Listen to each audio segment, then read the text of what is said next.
right, there we go. Wow, here we go. We are getting ready to go ahead and get started with our midweek Torah class. Let's do something about this lighting in here, huh? All right. So let's see here. We this week are going to be talking about the first half of this week's Torah portion, which is Tetzaveh, shall command, which is Exodus. The first half is Exodus 27:20 up to 29:19. We'll talk about parts of the second half, y'all willing, on Shabbat. But for now, we're going to deal with the first half, the first four divisions of the Torah portion for this week, which is Tetzaveh. Tetzaveh. Let me get out my textbook here. Pull up the verses. I think we're going to read to begin with. We're going to read Exodus 27, verses 20 and 21. We'll talk about that a little bit. Let me pull up the verses here. Let me pull up the verses here. And go ahead and get started. Exodus 27, Exodus 27, 20 and 21. You could just read. I read from there. I think it's the same thing. And thou shalt command the children of Israel that they bring unto thee pure olive oil, beaten for the light, to cause a lamp to burn continually. In the tent of meeting without the veil, which is before the testimony, Aaron and his sons shall set it in order to burn from evening to morning before Yahweh. Yeah, it is. It is. Hold on. This is Hold on a second here. Let me fix this. One second here. Oh, here we go. I hit the wrong one. All right, just read that over again for me. It's just two verses. 21. Says, and thou shalt command the children of Israel that they bring unto thee pure olive oil, beaten for the light, to cause a lamp to burn continually. In the tent of meeting without the veil, which is before the testimony, Aaron and his sons shall set it in order to burn from evening to morning before Yahweh. It shall be a statute forever throughout their generations on the behalf of the children of Israel. Okay, very good. So we are still dealing with the tabernacle, and the various implements inside of the tabernacle. Actually, when you look at these Torah portions here, it deals with, first of all, the oil for the lamp, and then for the rest of it, it deals with what we didn't start talking about yet. But let's talk about, first of all, the Torah portion, Tetzaveh, which is, let me go over here, pull this up here on the screen here.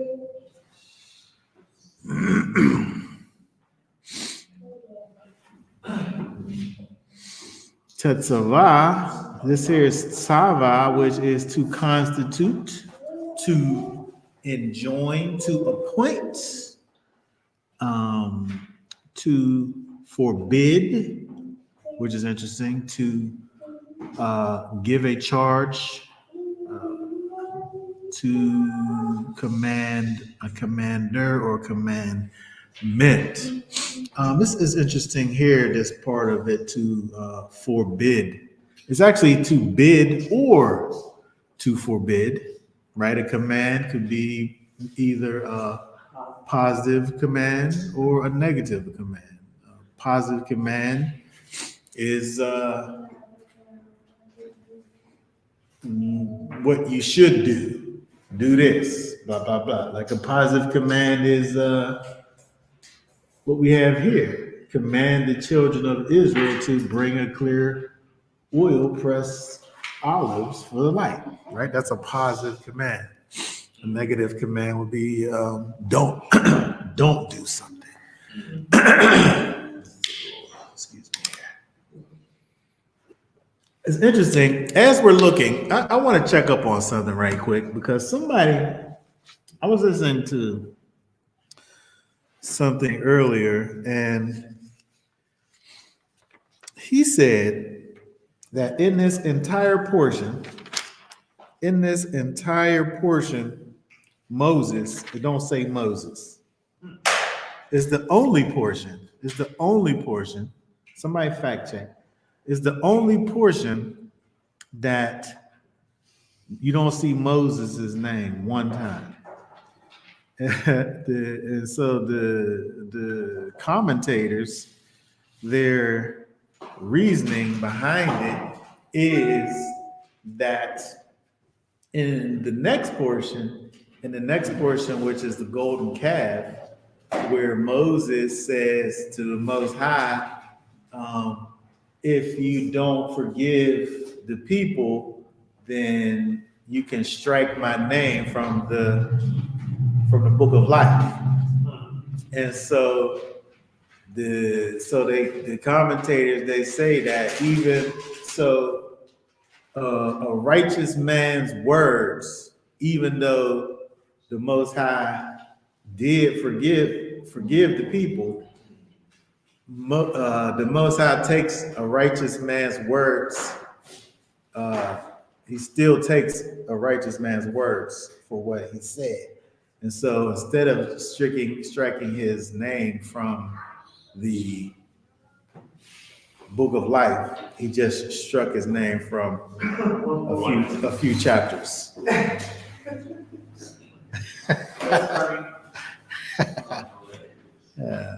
So I don't know if this portion don't have his name, but if it don't have his name, you guys might be on to something. I thought that was funny. All right, so this oil was to be pressed oil.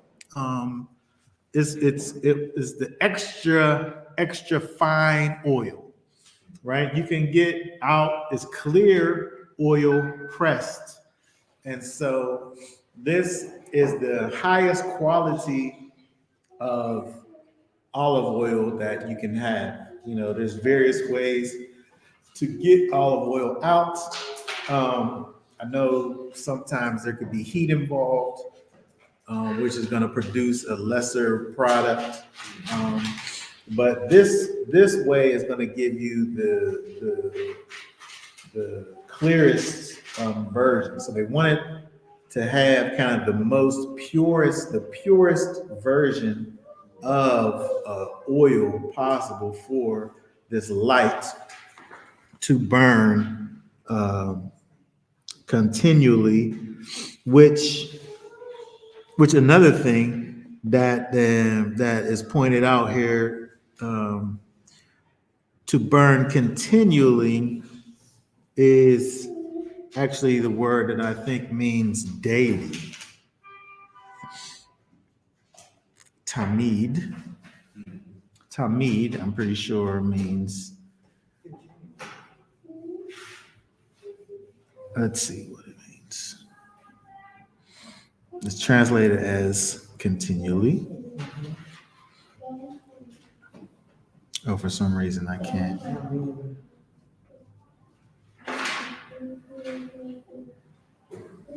find my cursor. Always. Tamid, to stretch. Continuance, indefinite, but used only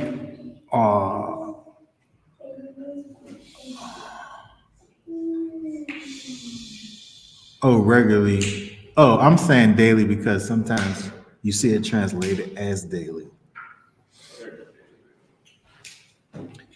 But the actual thing here is so the actual meaning is to stretch. So it's kind of like a word that is kind of like olam, where it's like it's this unspecified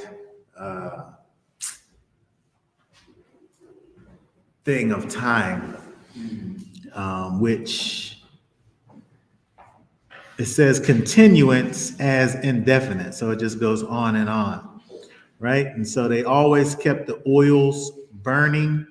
They put in a certain amount so it could last overnight. And so that, whenever they came back in the morning, it was still supposed to burn. It was supposed to always have the oil, the fire burning in the tabernacle.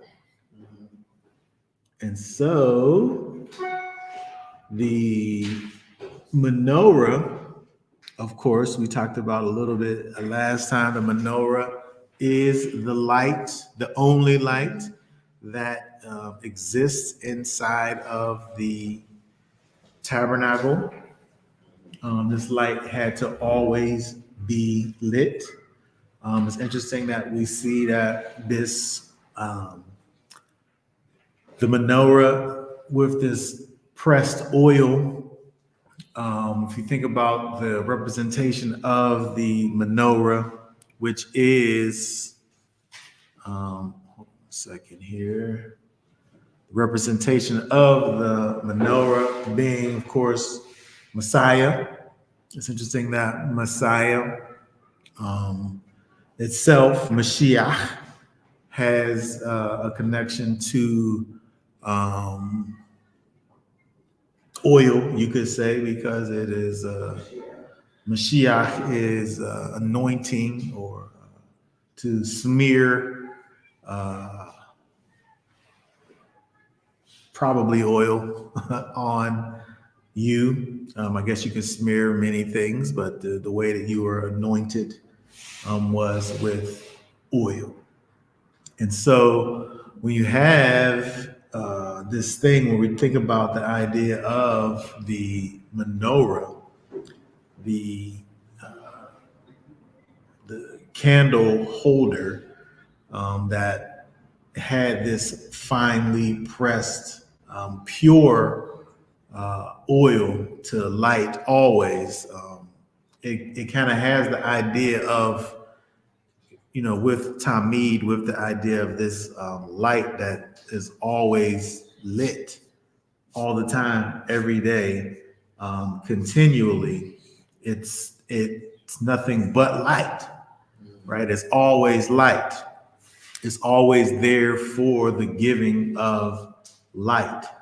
And so when we think about Messiah, who is the light, the same thing can be said about him. He's always there for the giving of light, right?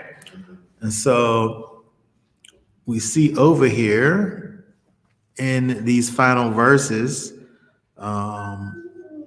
the command that's given to Israel to have this oil be for the menorah.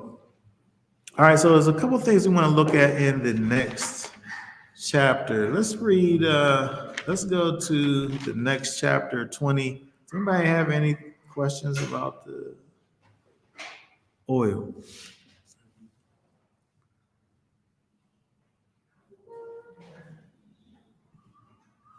All right, let's go to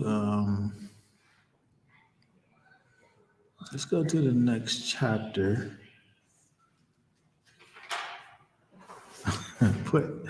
Okay, you better have a good question. What is it? I remember one uncle like poured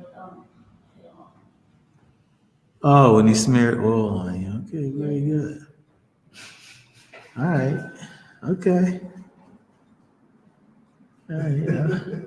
That was okay. That was okay. All right, 28. Let's read. Huh? Oh, did I? It's so small. 728.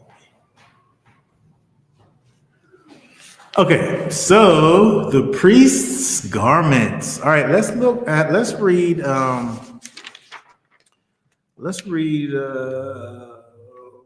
the first 5 verses here. 5 verses. And bring thou near unto thee Aaron thy brother and his sons with him from among the children of Israel, that they may minister unto me in the priest's office, even Aaron, Nadab, and Abihu, Eleazar, and Ithamar, Aaron's sons. And thou shalt make holy garments for Aaron thy brother, for splendor and for beauty.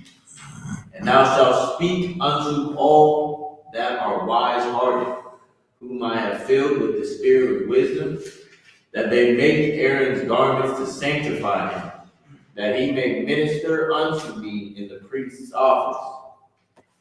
And these are the garments which they shall make: a breastplate and an ephod and a robe and a tunic of checker work and mitri, and a girdle. And they shall make holy garments for Aaron thy brother and his sons, and he may minister unto me in the priest's office. And they shall take the gold and the blue and the purple and the scarlet and the fine linen. 6:2. What did I say? 5? Yeah.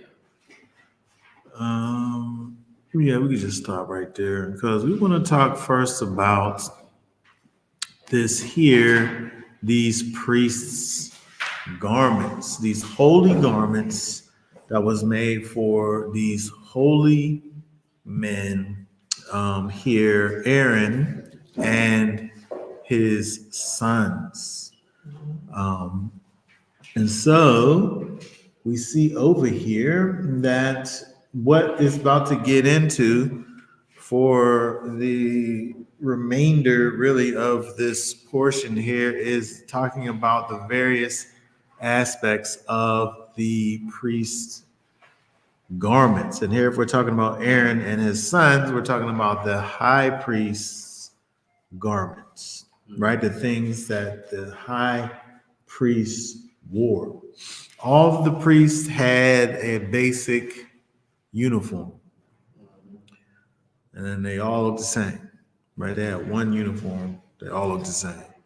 And then, so in addition to the regular priest's uniform, were all of the things that were included in the high priest's uniform that were made for, as it says in verse 2, for splendor and for beauty. When you think about the high priest and his role that he performed, the high priest really was a representation of the Most High to the people. The closest that the people got to the Almighty was the high priest. When you talk about the the go-between, the representative of the Most High, it was the high priest. When the high priest actually was the go-between. He was the representative of the people to the Most High. And so when you look at the high priest, he kind of, he has this really significant role in Israel. It's interesting that, when you think about the high priest here, you have a high priest, set up the way ancient Israel was set up. We have a Moses, we have a Moses, and we have a high priest. Moses, I guess he was a prophet. Yeah, he really was the king. Moses was, he was, he outside of the Most High, really had the final say on things, right? And so you have a Moshe, and you have a high priest, right? And it says over here now, when it begins to talk about these garments, it says that I want to look at these. I want to look at these things here. It talks about that these garments were for splendor and for beauty. For splendor and for beauty. I'm not sure, but I think that both of these words have.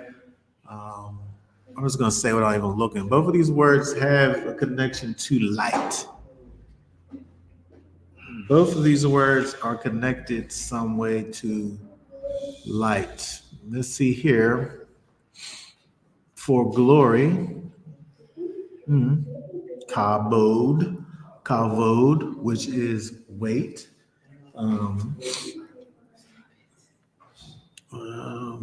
Splendor, copiousness, glory. If we go over to here, this word here is to be heavy. When we think about the glory, the kavod of the Most High, whenever Moses goes and wants to experience the glory of the Most High, that's when he got shiny, right? Yeah. Splendor. When we think about splendor, right? This is there's a brightness involved here, right? Splendor, something that has splendor. And so its weight is something that's heavy, but it's also light, right? And so when we think about the priest's garments, a way that they're able to convey this idea of glory is to have, these things, there's gold, they have various gold we'll see, and jewels all about them, right? Different splendorous situations, right? Kavod, and what's this word here?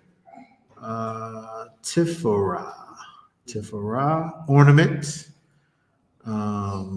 beauty, bravery, glory, majesty, beauty, splendor, garments, jewels, glory. And so again, when you think about these things, there are things that are making the priests be glorious, be fancy. He's not common. He's not just regular. He's not civilian. He's not, well, he's a priest, so he's not civilian, but he's not even a regular priest. Right? He's just like, here. Well, I don't want to bust the pictures out yet, but when you look at the priests, like, these are the things that you wanted, that the Most High wanted to be represented by him, was splendor and beauty, right? Glory and beauty. When you think about the Most High, whom the Scripture says he's a consuming fire, but he's a fire nonetheless. He's light, right? He's light that shines brightly, right?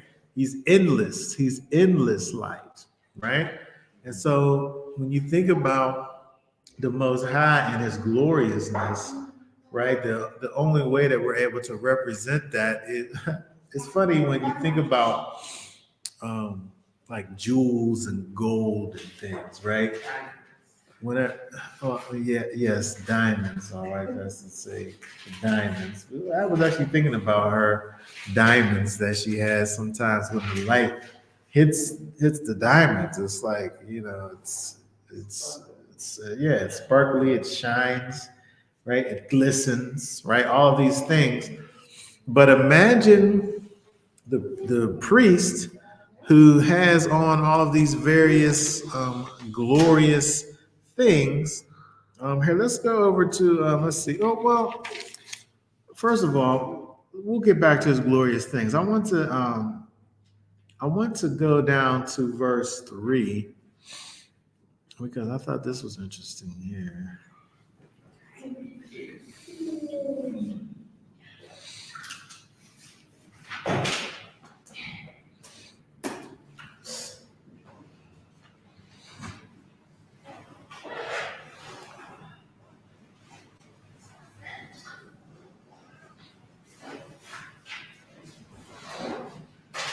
Read verse 3 again for us.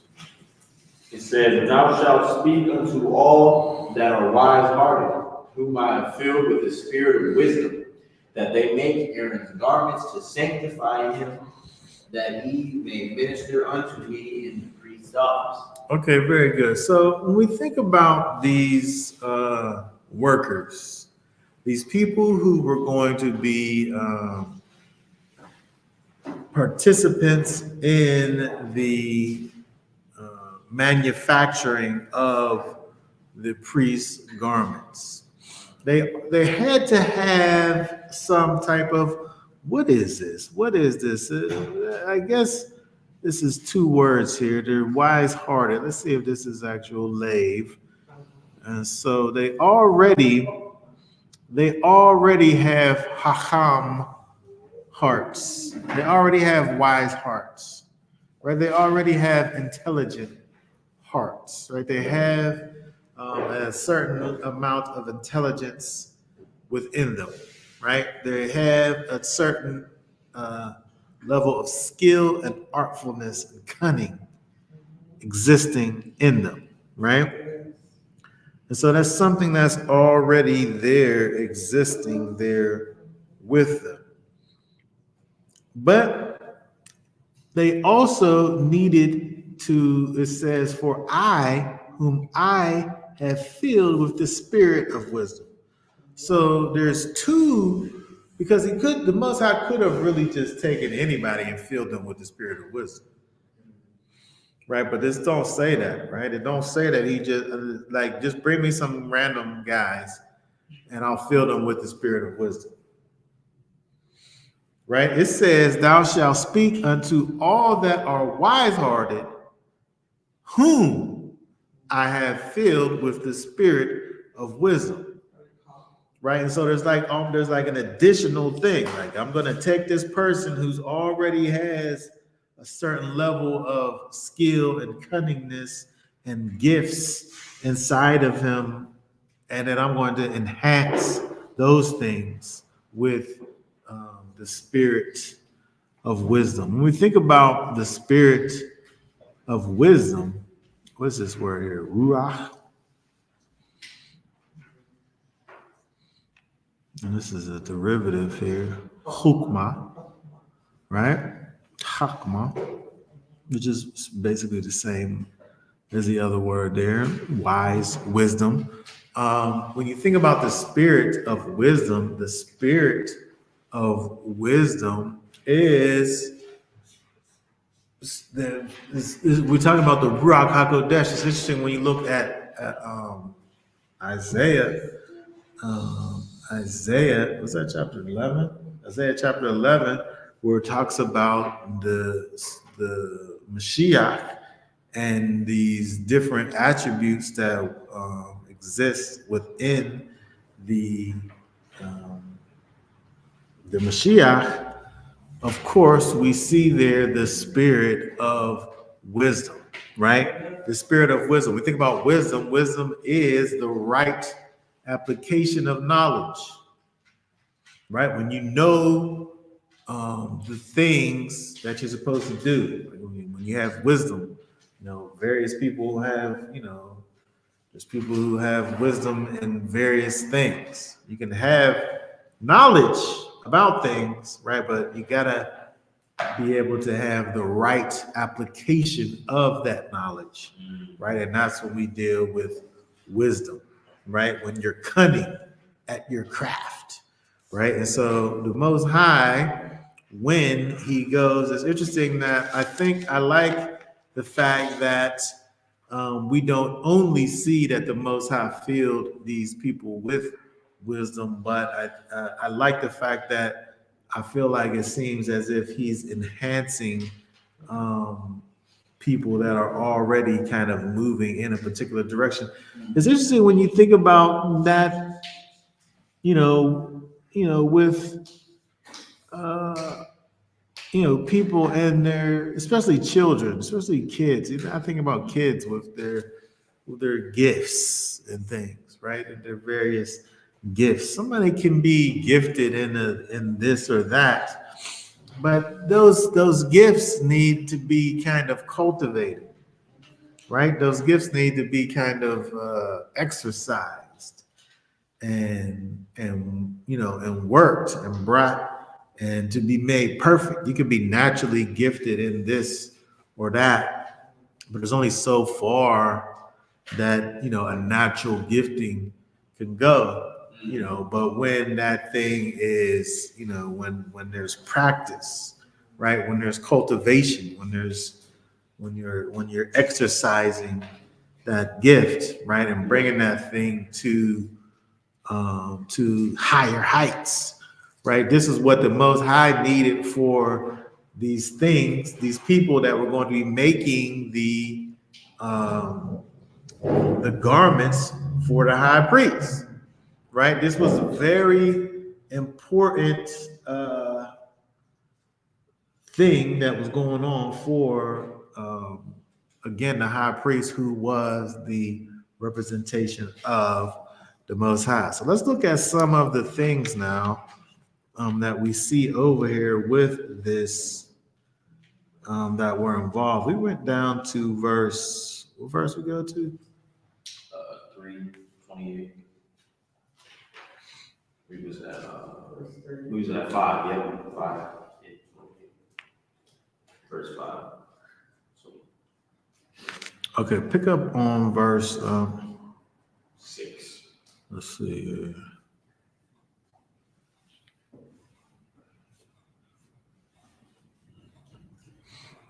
Yeah. Start reading at verse 6. 6 says, and they shall make the ephod of gold. Read down to 15. 15, okay. And they shall make the ephod of gold, of blue and purple, scarlet, and fine twined linen, the work of the skillful workman. It shall have 2 shoulder pieces joined to the 2 ends thereof, that it may be joined together.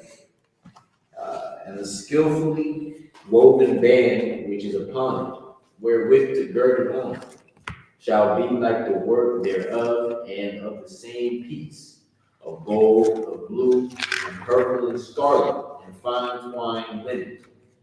And thou shalt take 2 honest stones, and grave on them the names of the children of Israel. 6 of their names on the one stone, and the names of the 6 that remain on the other stone, according to their birth, with the work of an engraver in stone. Like the engravings of a signet, shalt thou engrave the 2 stones, according to the names of the children of Israel. Thou shalt make them to be enclosed in settings of gold. And thou shalt put the 2 stones upon the shoulder pieces of the ephod, to be stones of memorial for the children of Israel. And Aaron shall bear their names before Yahweh upon his 2 shoulders for a memorial. And thou shalt make settings of gold, and 2 chains of pure gold. Of plaited thread shalt thou make them of redden work. And thou shalt put the redden chains on the settings, and thou shalt make a breastplate of judgment, the work of the skillful workman. Like the work of the ephod, thou shalt make it of gold and blue and purple and scarlet and fine twined linen. Shalt thou make it. Okay, very good.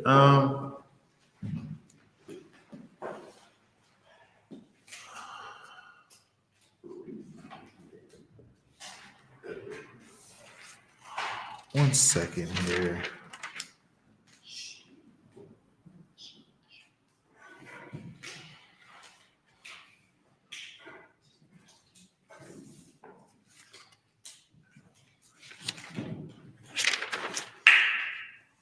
I don't want to skip over anything. I feel like I skipped something.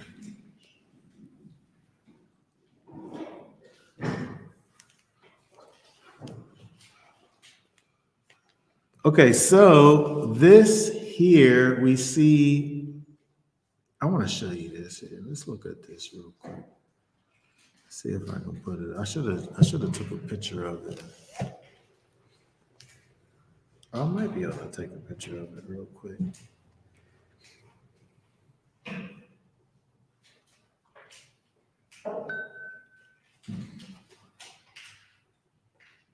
Oh yeah, that might even work. Nice right there. Because when you think about this, it's nice to be able to see see a picture of this. You know what? I can't. Here, can you send me this PDF of this? You text me? Yeah. Can you crop it and make it be a PDF? That's crazy. All right, so, huh? Text it. Yeah. Didn't I? Oh. All right, hold on a second. Okay, good. All right, so the priest, I want to go down when we're thinking about waiting for our picture here. The priest, it's interesting that when we look at the priest's garments, and there we go. The priest's garments and these things here, his shoulder pieces, right? These things that were made out of gold, and they had these precious stones that were up on his shoulders with the names of the children of Israel on his shoulders. It's interesting that the priest really was, we said he was the representation of the people, but like when you think about what the priest did, part of his duties, when he really did carry the burden of the people of Israel on his shoulders, right? Literally and figuratively, right? He carried the burden of the people of Israel on his shoulders. When it came time to kind of remit the people of their sins, they go to the priest, right? When they deal with the atoning for, all of the sins of the nation, they go to the priest. The priest is the one who dealt with all these things. And so part of this glorious, splendorous, is that a word?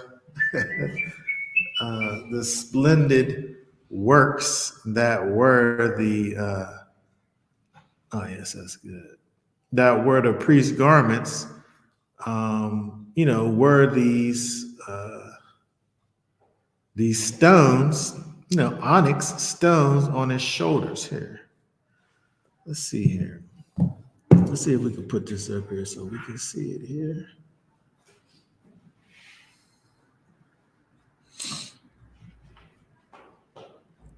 Oh yeah.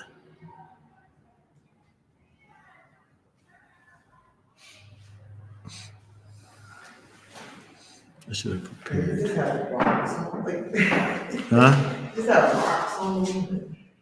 You said rocks.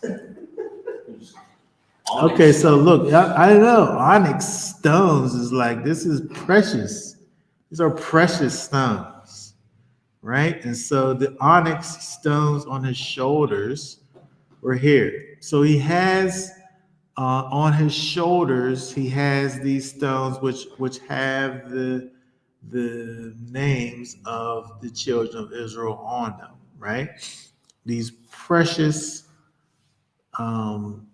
stones over here, and then on this gold plate here. That, let's see, did we read that part yet? No, we read down to 15. Well, let's talk about the where does he have the Urim and the Thummim? Those are down like in a little pouch, right? And so it's interesting that he has this thing that's called the breastplate of judgment. The breastplate of judgment, right? Which is also here. Let's look at this here. The breastplate of judgment. Let's go back to this. That was verse 15.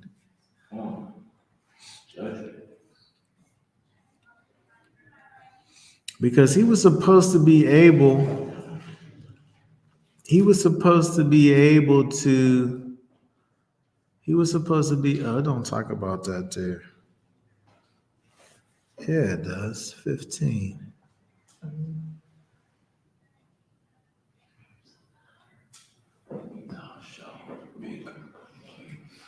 Oh, this is what the things went in, but it don't name them. It don't name them yet. It talks about them in the verse 30. Drop down to verse 30 and read that for us. Verse 30. 30, it says, and thou shalt put in the breastplate of judgment, the Urim and the Thummim. They shall be upon Aaron's heart when he goeth in before Yahweh. And Aaron shall bear the judgment of the children of Israel upon his heart before Yahweh continually. Okay, very good. So the priest has this interesting task where he has to be about the people. Aaron does. He has to have a heart for his people, right? He don't just have these things that signify that he has a heart for the people, but he literally does have to have a heart for the people. Continually, right? So he has these clothes on to remind the people of the glory and splendor of the office. But as he was reminding the people, he's also probably reminding his own self. And he has the people over his heart at the same time to be able to keep the people, in his heart. And so it's interesting, where he has Israel on his shoulders.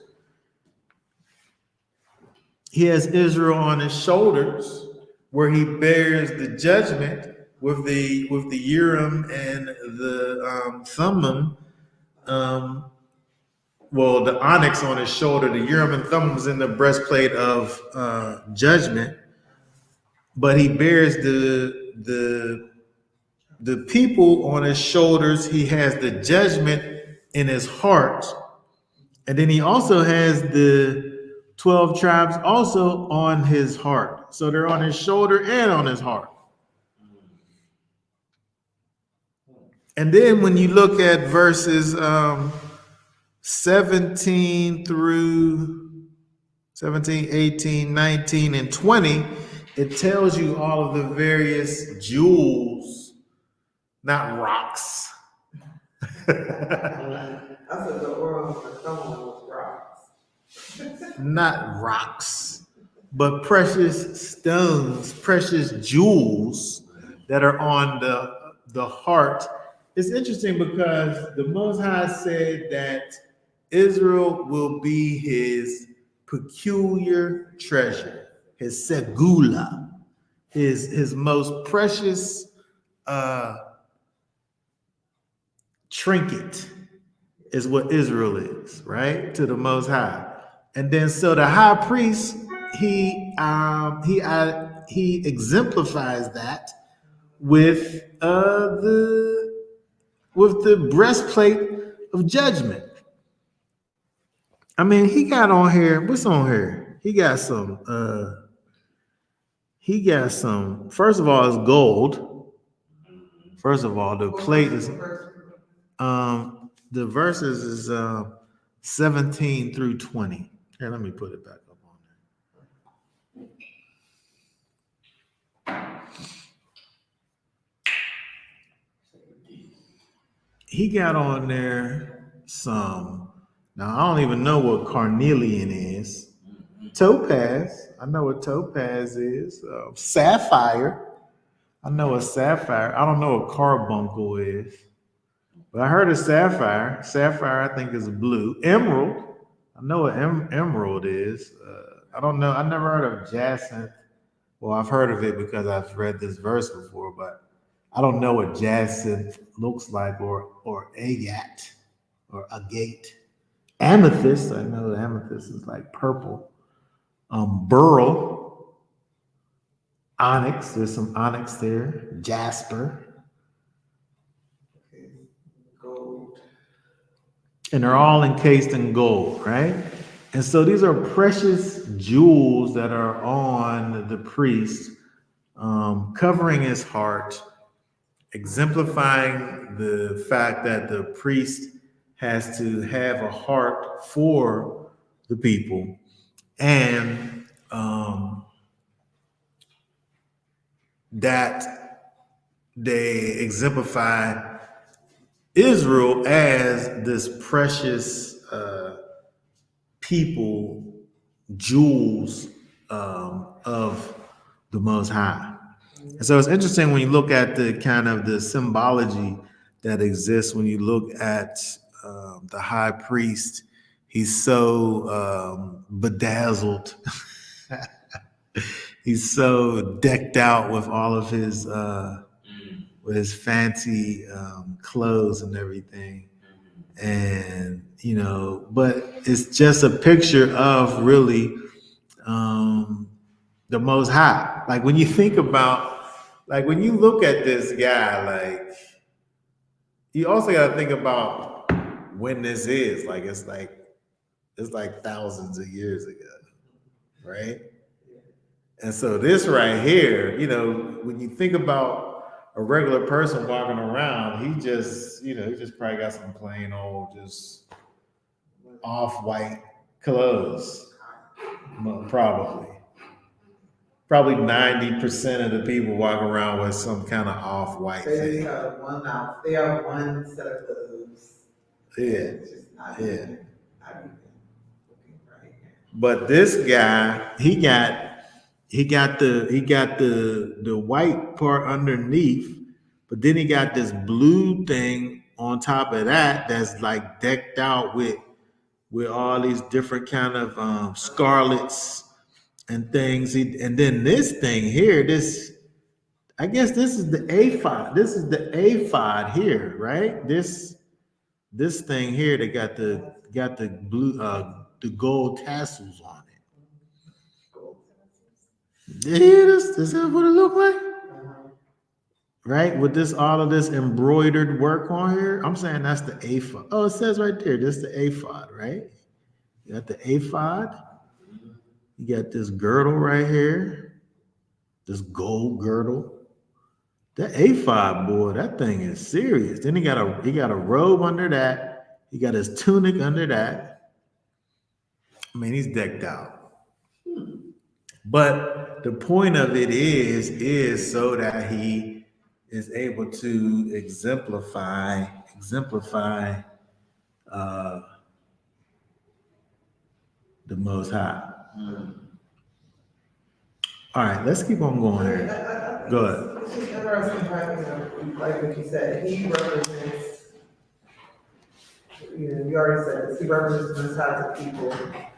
And then he represents the people to the Most High. And so in some ways, that's how the Most High sees, like what you were saying, his peculiar trinkets, his, his people. Yeah. And, I mean, this is a expensive menorah currency, even up to I know just today. one of these things. Do they got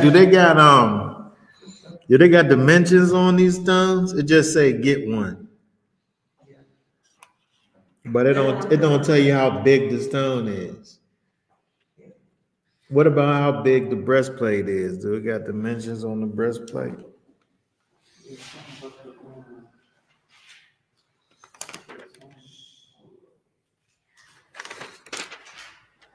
That's something I didn't even think about. I mean, just if you just look at that, really, like, I mean, the thing got to be big as a piece of paper. It's 8 by 10 at least. You know what I mean? Huh? I think, but it's not a square because it's 3 one way and 4 the other way, right? So it's a rectangle. But even still, if you think about something that's 8 by 10, it's gold. It got all these big old jewels on it. That thing, boy.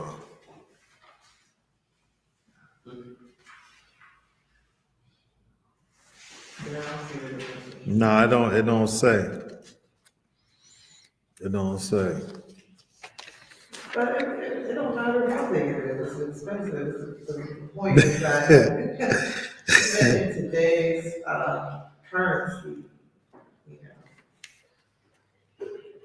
Yeah. it's not, it's valuable. It definitely is. All right, so let's keep on going here. Let's go over to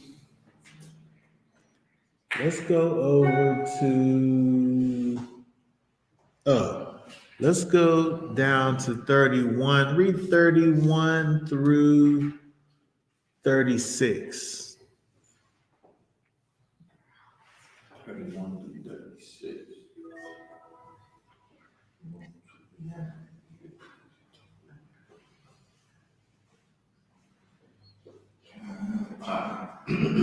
It says, "And thou shalt make the robe of the ephod all of blue, and it shall have a hole for the head in the midst thereof. It shall have a binding of woven work round about the whole of it, as it were the whole of a coat of mail, that it be not rent. And upon the skirts of it thou shalt make pomegranates of blue and of purple and of scarlet round about the skirts thereof, and bells of gold between them round about. A golden bell and a pomegranate. A golden bell and a pomegranate upon the skirts of the robe round about. And it shall be upon Aaron to minister, and the sound thereof shall be heard when he goeth in unto the holy place before Yahweh, and when he cometh out, that he did not die, or that he die not. And thou shalt make a plate of pure gold, and engrave upon it, like the engravings of a signet, holy to Yahweh. Yes, very good. All right, so let's go back a little bit because I want to look at this real quick. I want to talk about that.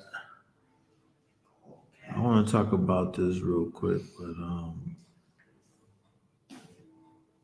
in verse 30, these stones that were inside of the breastplate of judgment, the Urim,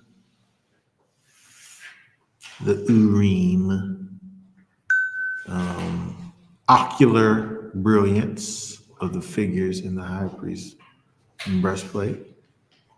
Oh, lights. Lights. Urim means lights. Okay? Urim means lights. Tumim means perfections. Right? Lights and perfections. Perfections and lights. Okay? And so it's interesting that when you think about all of the kind of things pertaining to the priest's garments, they all have kind of this idea of light, right? And perfectness, right? And beauty and splendor, all these different things. It's interesting that these peculiar stones, this Urim and this Tumim, they literally mean lights, perfection. But the robe that we just read about here, where it talks about these little, not literal pomegranates, but it's these things that were like unto pomegranates, only because pomegranates kind of look like bells. That the priest, when he walked around, I'm sure that he jingled probably from all the gold that was on him anyway. But if he didn't, he jingled because of these little bells that were like pomegranates that were on his clothes, on this ephod. See, he has these golden bells across the bottom there. You can't see very well here.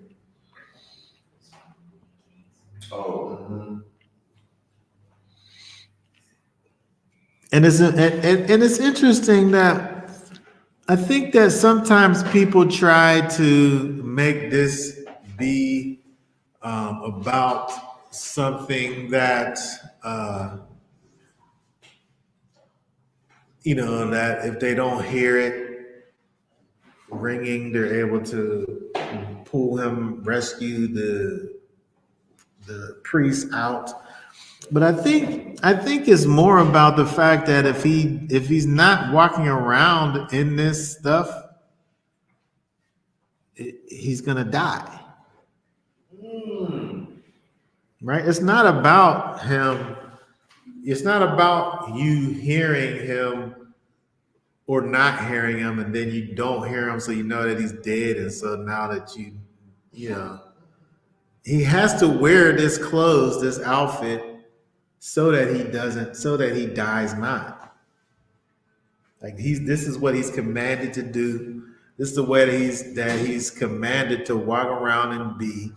These are the requirements for who he is. It's not just like a nice thing that he might wear, like he has the potential or possibility to walk around with these fancy clothes on. He must wear this outfit. He wears it so that he die not. Right, the whole outfit. Right, it don't got nothing to do with, you know. I think people talk about the rope tied to his foot and the bells ringing, and if he dies, they're able to pull him out. But you know, that's not what we see here. We don't see any of that stuff Like here. you're doing some type of space exploration or something. Yeah, like he has a tether. Like he don't have a tether, right? He has to wear this whole outfit so that he doesn't die. I think that's the point there. He's literally commanded to wear this outfit. This is the command, right? This is how it starts off. Tetzaveh, right? This is the command. This is the command that he has all of this stuff on. That he's commanded to always be. He's always on. He's never off. He's always on. He always has to have on these things whenever he's doing when he's operating in the office of the priest, which we just looked at where it says that, and where it says that, it's interesting here. Let me see if I can find it somewhere. I just want to say that he was fully, what's the word when you're, is it immersed? You like all the way in? Like, I'm just saying, like with the sound, like there's multiple dimensions to his uniform. Like how many uniforms have a sound that goes on? I don't know any. I don't know. Maybe if you got some of them pants. You know what I'm talking about? Them pants. You know about the jogging pants, like sushi pants? Yeah. Or like skiing pants. Ski pants. Ski pants always is also pants. It's there's just many dimensions to it. Yeah. Uniform. Like tangible. Well, I'm trying to say that it excites various aspects of the senses. Sensory. Right? You can hear it, you can see it. The priest in the picture got the sensor so you can smell it. Right? There's all of these things that are involved in the priest's garments. But we're talking about the fact that the priest, let's look at 41. We didn't read 41, but his office, this office of the priest, he has to wear all of this stuff so that he's commanded to wear all this stuff so he don't die. But I thought this was interesting. Verse 41. Read 41 there. It says, "And thou shalt put them upon Aaron thy brother, and upon his sons with him, and shalt anoint them, and consecrate them, and sanctify them, that they may minister unto me in the priest's office." Okay, very good. So I wanted to pay attention to the fact that when you look at this here, look at all of this. That they may minister unto me in the priest's office.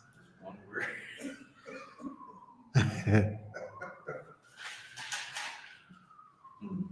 All this is one word.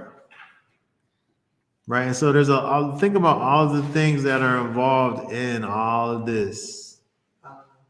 And you got that all in this here. right? This is the Kahan, right? The Kohen, the priest. Like this is the priest, right? To even be a priest, it involves ministering unto me, which is the Most High, in the priest's office. So when you think about that word, really literally means to minister unto the Most High as a representative to the people. It literally means that. Like the word literally means that. It's working in a position and ministering unto the Father, the Most High. What do this say over here? Mediate, meaning to mediate in religious services. You're mediating what? You're in between the people and the Most High. Officiate, priest, to put on regalia, right? This is like to put on regalia, to put on this fancy clothes. Like this is why it's saying over here that he got to put on these things that he don't die. Because the Most High said what he was, which is the high priest. And so this is what he looks like. And so he got to always be this. He always got to be, where's mine? He always got to be this. And so it's now his identity, right? This is what he has to, this is what he is, right? There's no turning around from it, right? He has to be this. And if he's not that, he's gonna die. Right? And so when you think about this high priest, here, let's go. I wanna before we yeah. I just want to say that, like, looking at it, it's all about, first of all, it says anointing them, sanctifying and consecrating them.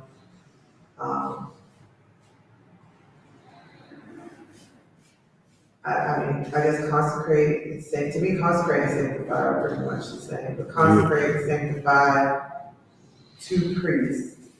And I just think about how, even us, we're set apart. Get to it more. Huh?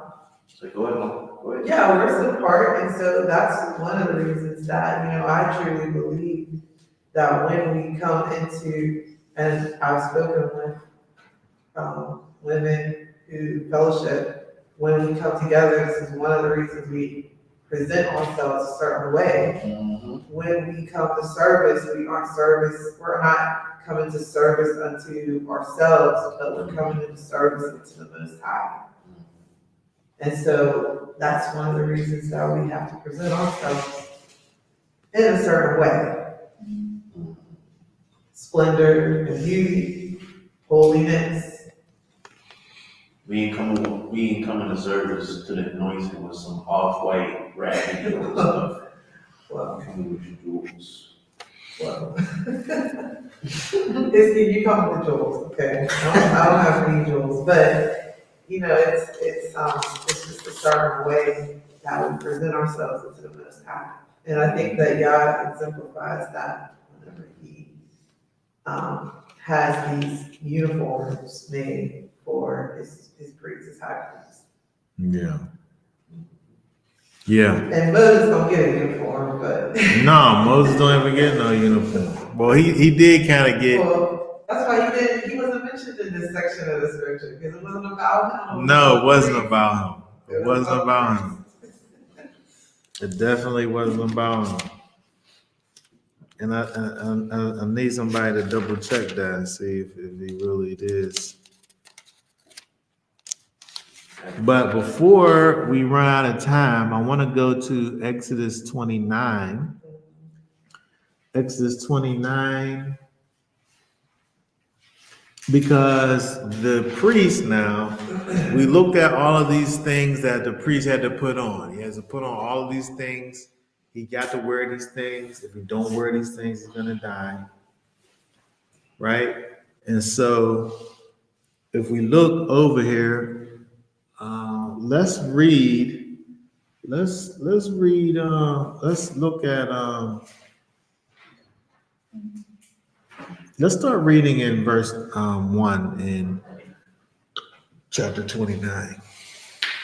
Says, and this is the thing that thou shalt do unto them to hallow me, to minister unto me in the priest's office.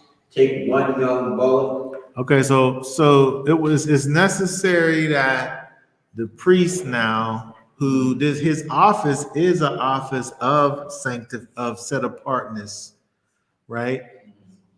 He has these clothes that are for the purposes of his set apartness, his glory and splendor, but now they have to actually be hallowed, right? In another way, right? Because they're already hallowed in a way that, as far as what they look like an external, they have an external hallowing. The priest does, but there needs to be other levels of hallowification. Right? Okay, keep on reading. Take one young bullock and 2 rams without blemish, and unleavened bread and cakes unleavened, mingled with oil, and wafers unleavened spread with oil. Of fine wheaten flour shalt thou make them, and thou shalt put them into one basket, and bring them in the basket with the bullock and the 2 rams. And Aaron and his sons shall bring unto the door of the tent of meeting, and shall wash them with water. And thou shalt take the garments and put upon Aaron the tunic and the robe of the ephod. Oh, wait, hold that. Verse 4 said, and Aaron and his sons thou shalt bring unto the door of the tent of meeting, and shall wash them with water. Mm-hmm. But you were saying wash them, and I was thinking he's gonna wash the bullocks and the ram. No, Aaron and his son gonna get washed, right?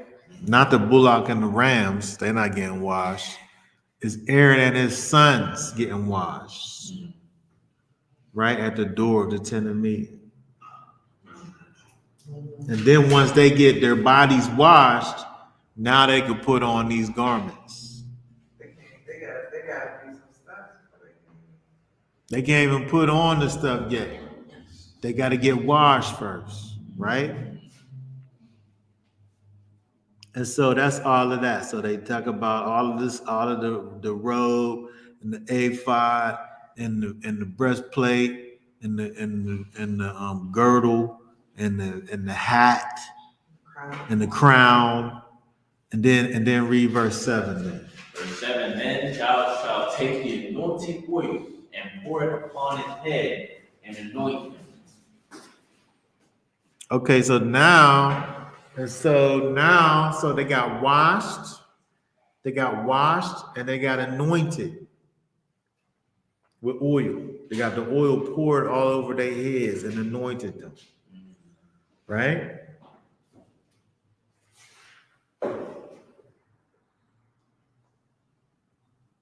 And then read 8 and 9 then. And thou shalt bring his sons and put tunics upon them, and thou shalt gird them with girdles, Aaron and his sons, and bind head tires on them.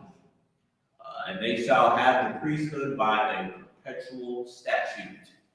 And thou shalt consecrate Aaron and his sons. Okay, very good. So one of them got all of the things, and then the other ones they just put on the regular clothes. See, they just got the tunics, the other ones, right? Yeah, they just got the regular, which for the high priest is underclothes, but for them it's regular, right? And so they get washed, they get anointed, right? And then if we drop down if we drop down 10,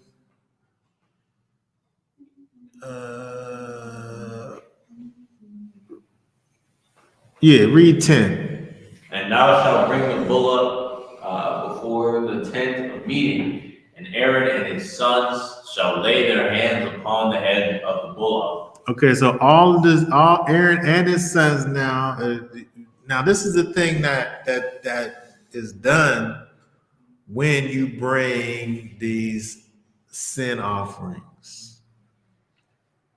Is you have this, you lay your hands on the bullock, because what they're doing now, the bullock, regular people didn't really bring bullocks.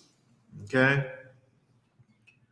Regular people, if you was a regular person, you just was gonna have like a ram or a lamb. You know, that was a bullock was like you was a whole for the nation. Got the bullock, right? Or a king, or the priests, like what we see right here. And so the priests was they all put their hand on the bullock, because now that bullock represents them, right? The bullock now represents Aaron and his sons. Okay, I'll say so. Keep on reading real fast so we can finish up. 11. And thou shalt kill the bullock before Yahweh at the door of the tent of meeting. And thou shalt take the blood of the bullock and put it upon the horns of the altar with thy finger. And thou shalt pour out all the remaining blood at the base of the altar. And thou shalt take all the fat that covereth the inwards, and the lobe above the liver, and the 2 kidneys, and the fat that is upon them, and bake them smoke on the altar. Okay, so it's interesting that with this bullock here, right? You kill the thing, you take the blood, you put when it talks about the horns of the altar had like these literal horns, like on the corners of it, right? These little horn things that stuck out. But not only was you doing that, but you took the fat that covers the innards and the lobe from the liver. So when you think about the fat, it's interesting the connection between the fat and these inner things, the kidneys, and the connection that I'm trying to find my cursor really fast. I got lost.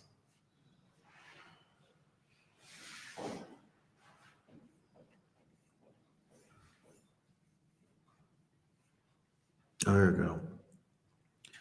When you think about these inner things, there's kind of a spiritual significance of these innards, the fats that covers the inward parts, these fats.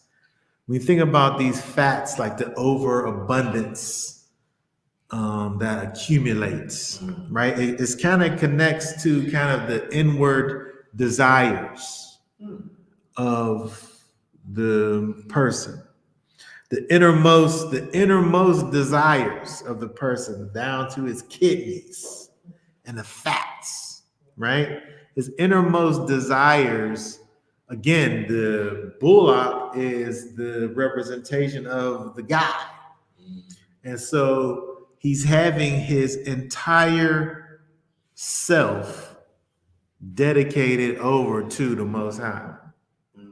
What he looked like, right? What he wears is external. He's washed. And then now he's having his inward parts, his inward desires purged and offered up to the Most High. When we think about this whole idea of this fat that covers the inwards and the lobe of the liver and the kidneys, right? And the fat that's on them. All of his innermost parts are dedicated to the Most High. Okay? And then his flesh, look at what happens to the flesh and the dung. Take that outside the camp. Get rid of that. Right? The flesh of the bullock and the skin and his dung, you burn that in a fire outside the camp. Right? So it's a removal of the flesh, it's a removal of the carnality, it's a dedication of the inward desires unto the Most High. And so he's being holistically cleansed, right? He's washed outwards, symbolically, he's washed inwards, and dedicated unto his heart is dedicated unto the Most High. His mind with the crown is dedicated to the Most High. Everything about the priest now is turned towards the Most High and the service of the Almighty. Total transformation, right? So now we start talking about him. We talk about the Most High. Because he's a representative of him, right? He's the closest that the people get is the high priest.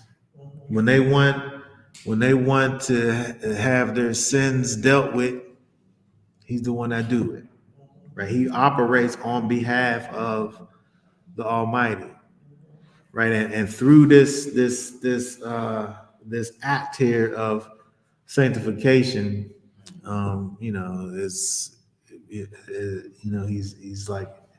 he's inaugurated into this office. Okay. All right. So we're gonna go ahead and stop for this for now, and